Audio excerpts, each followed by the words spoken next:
Hello everyone, Waba Plays here with 3 Dads on a Console, and I am excited to share my thoughts with you about Ubisoft's newest title, Star Wars Outlaws. First, a big thank you to Ubisoft for providing me with access to this game. Now, I had already played 4 hours from an advanced Ubisoft preview, but I finally got my hands on the full game. I played 2 full story missions the first time, so this time around, I decided to take my time and explore more of the first world to Shara. I also had the opportunity to play through the first mission this time. I'll share with you more of an in-depth opinion compared to my last video, where I only had a short time to play and really was rushing through the story missions. First off, I love the character of Kves and her sidekick Nyx. She is a hustler, for lack of a better term, and you learn more about her in flashbacks, but she's really looking for that next big job, that big opportunity to get her off-world and somewhere better, wherever that may be. But you find that she doesn't really have a lot of friends, and that some people that are friendly to her, or at least not trying to kill her, don't really want to work with her. She's also extremely lucky in this game and falls kind of into the right place at the right time very often. And she's very likable. And she's good with a blaster too, but more often than not, I felt like she just was in over her head. Dealing with leaders of factions or even their members, she just isn't the hot shot that she thinks she is. And she's definitely not the smartest person in the room. I think that makes for a very interesting dynamic, at least in the beginning. It makes her character really fun because she doesn't really know how to handle every situation. You're not overpowered.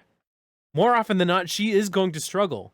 But somehow she always comes out on top, or at least in the beginning of the game, and we're going to see how the rest goes. My opinion on the gameplay hasn't really changed much from the preview. I think the shooting's okay. It's enough to move the story along.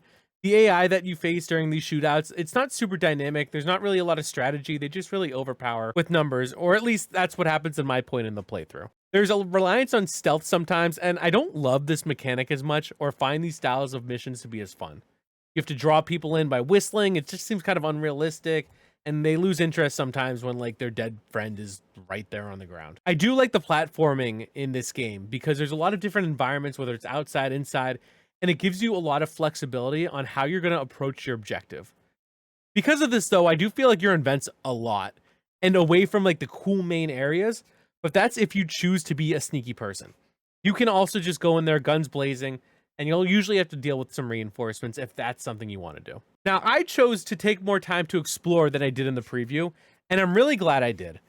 I tried missions from factions that weren't main storyline, and in it they gave me options to maybe betray or lie about not being able to deliver something, and I gave it to another group. Interesting to see the reaction. Did I lose favor with them? Maybe they only paid me 50% of the deliverable. It was really interesting seeing the effect on faction relationships. And I actually had one where I felt the best outcome was when multiple faction reputations went up after a mission. I chose to do missions to upgrade my speeder, and that led to a really fun platforming section where I had to enter an Empire-controlled area. The part I needed was fueling the factory that I was in, and the movement of the different walls and the steam, and it was really cool to see how like Kay would react, and I love that platforming part of it as well. There's also people you could use to get better equipment.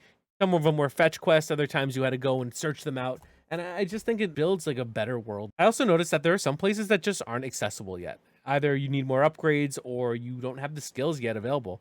So I'm really excited to go back to explore once I get more options. Visually, I thought some parts of the game look better than others, but I'm enjoying the world a lot. I thought the Imperial ships inside look amazing, and even the space debris when flying around is impressive, but on world, specifically in open areas, it sometimes lacks a little bit. Kay's hair slows in the wind, even when standing, but it doesn't have the same amount of detail in her hair that I see in other games. The NPCs look fine. Sometimes unnatural with their motions, but I think overall they're okay, especially given the variety of different species that you encounter. However, the cities and the populated areas I think look great. It feels like you are in a living, breathing environment.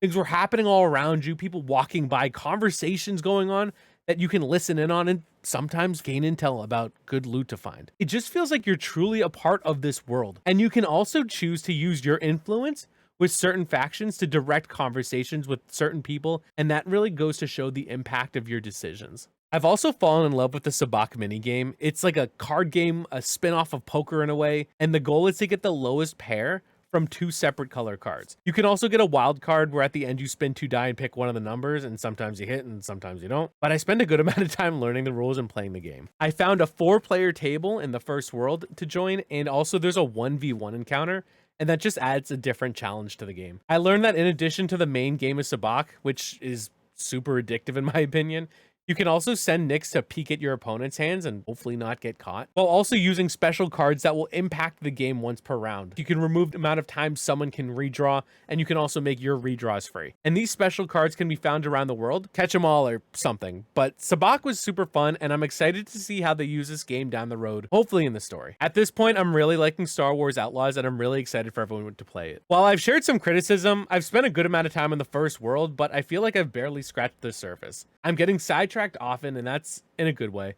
And I feel like the characters and the writing are terrific. And the game has that like Star Wars campiness. The writing in particular, both the dialogue and like how the story is progressing, some of the shots they use like are right out of the movies with like the camera wipe. It's really Star Wars. And I think that's super important because we've seen different books, games, shows, movies with the Star Wars title.